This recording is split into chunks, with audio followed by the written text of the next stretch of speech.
अगर आपको cultural genocide का जीता जागता उदाहरण देखना है तो आप तिब्बत को ही देख लीजिए। एक ऐसा देश जो पिछले 75 सालों से चीन के कब्जे में है, जहां लाखों लोगों को मार दिया गया।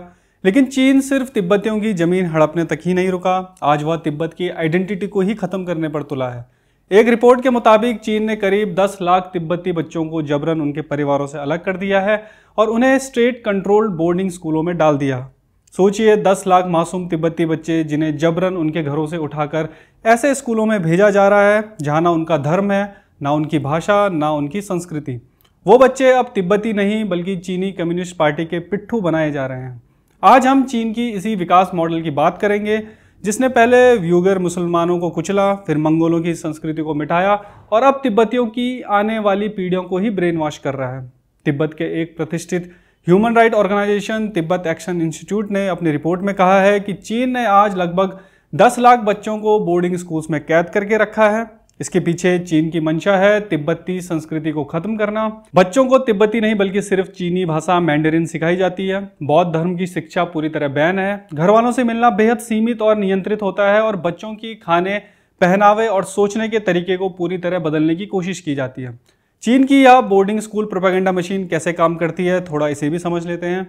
चीनी अधिकारी गांव-गांव जाकर माता पिता पर दबाव डालते हैं कि वे अपने बच्चों को स्कूल भेजें। अगर वे मना करते हैं तो उनकी नौकरी या राशन कार्ड तक छीनने की धमकी दी जाती है।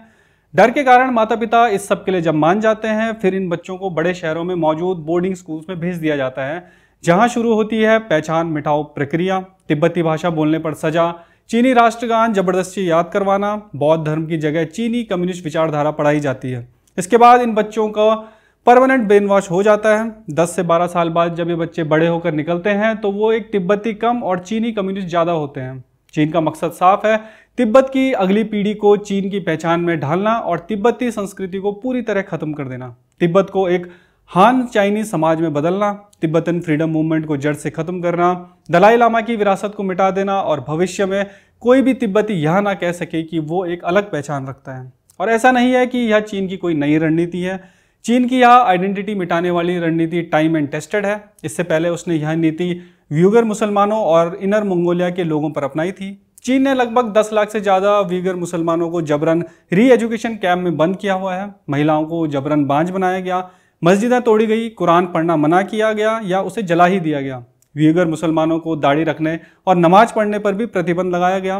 मंगोल लोगों के खिलाफ भी चीन ऐसा ही कर रहा है। एक गुप्त योजना के तहत यहाँ लागू 2 लैंग्वेज मॉडल को खत्म करके सिर्फ चीनी मैंडरिन पढ़ाई गई। मंगोल बच्चों की स्कूल किताबों से मंगोल इतिहास, भाषा और साहित्य हटा दिया गया। विरोध करने वाले माता पिता को गिरफ्तार किया गया। हजारों बच्चों को स्टेट कंट्रोल्ड स्कूलों में भेजा गया। जब मंगोलों ने इसका शांतिपूर्ण विरोध किया तो चीन ने इसे देशद्रोह बता दिया। यह वही पैटर्न है, पहचान मिटाओ, इतिहास बदलो, दिमाग पर कब्जा करो। और अब चीन यही मॉडल तिब्बत पर लागू कर रहा है। तिब्बती लोगों के मठों यानी मोनेस्ट्रीज को सरकारी निगरानी में रखा जाता है। तिब्बतियों के धर्मगुरु दलाई लामा की तस्वीर रखना या उनके बारे में बात करना या उनके समर्थन में कुछ भी बोलना चीन में अपराध है। तिब्बती लोगों की फेशियल रिकॉग्निशन कैमरा, ड्रोन और AI से निगरानी की जाती है। तिब्बती लोग क्या बोलते हैं, किससे मिलते हैं, किस मंदिर में जाते हैं और हर चीज पर चीन की नजर रहती है। बच्चों के नामों को चीनी तरीके से बदला जाता है। पारंपरिक तिब्बती पोशाकों और त्योहारों को गैर आधुनिक बताकर बंद किया जा रहा है। युवा तिब्बती चीनी संस्कृति को अपनाने पर मजबूर हैं ताकि उन्हें नौकरी और पढ़ाई के अवसर मिले।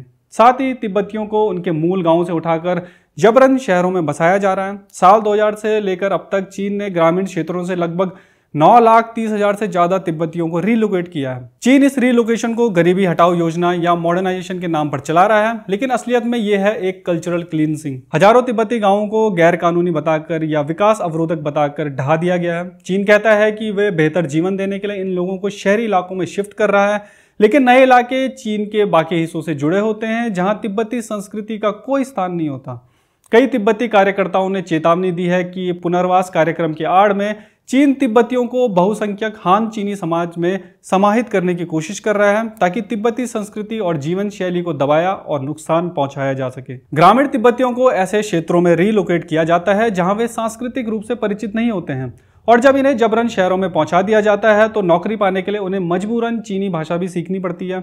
जो तिब्बती शहरों से तंग आकर वापस अपने पारंपरिक क्षेत्र में लौटना चाहते हैं, चीन उन्हें भी ऐसा करने से रोकता है। उनके घरों को तोड़ दिया जाता है। जो तिब्बती चीन के रिलोकेशन कार्यक्रम में भाग लेने से इनकार करते हैं, उन्हें स्थानीय अधिकारियों के दमनकारी उपायों का सामना करना पड़ता है। ग्रामीणों को डराने के लिए चीनी अधिकारी बार बार उनके घर जाते हैं, उन्हें धमकाते हैं और ग्रामीणों को अपनी मांग मनवाने के लिए उनके घरों से आवश्यक सेवाएं जैसे कि बिजली पानी बंद करने की धमकी देते हैं। चीन जो आज तिब्बतियों के साथ कर रहा है वो चिंताजनक है। ऐसे घोर मानवाधिकार उल्लंघनों पर संयुक्त राष्ट्र को ध्यान देना चाहिए और संयुक्त राष्ट्र मानवाधिकार परिषद को इस गंभीर मानवाधिकार उल्लंघन की जांच करनी चाहिए।